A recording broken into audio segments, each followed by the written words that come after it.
నీ బ్యాంక్ మాపేది ముసలి పింఛన్ లేదు 4 ఇస్తారని చెప్పి ఇచ్చారా? 10 సంవత్సరాలు ఎర్రబెల్లి దయాకర్ పరిపాలన చేసి అంతమంది వ్యవహారంలో ఎవరెవరనుకుంటున్నా వాడిని మా వాడికి ముక్కలే దాగర ముక్కలే సారు అంటారు కొబ్బరికండి దాని సారు ముక్కలే. ఇప్పుడు ఏం చేయదు వచ్చిందా ఇంతవరకు మా ఊరికి రాలే. మా గోవాసం గుడికి ఇచ్చిందా మా గుడికి ఇచ్చిందా మా గుడికి ఏం చేయాలి ఇంతవరకు ఇస్తారని. ఇప్పుడు ఓట్లు అయిపోయిన తర్వాత ఎలక్షన్ అయిపోయిన తర్వాత ఎమ్మెల్యే ఎలక్షన్ అయిపోయిన తర్వాత ఎన్నిసార్లు వచ్చింది మీకు కనిపించింది? అసలు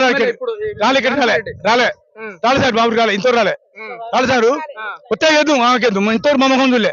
అడుగుండి మీరు అంత ఆవేశంతో ఎందుకు మాట్లాడుతున్నావు? ఆవేశం మన కాంగ్రెస్ వాళ్ళు మాకు పింఛన్ ఇస్తున్నాడు బ్యాంక్ మాకు ఇస్తున్నాడు ఏమి లేని మాకు కోపమే మాకే కోపం లేదు. ఇప్పుడు డిసెంబర్ 9వ తారీఖు రావంగానే ఫస్ట్ 2 లక్షలు రుణమాఫీ చేస్తా అని చెప్పింది కదా అన్నాడు.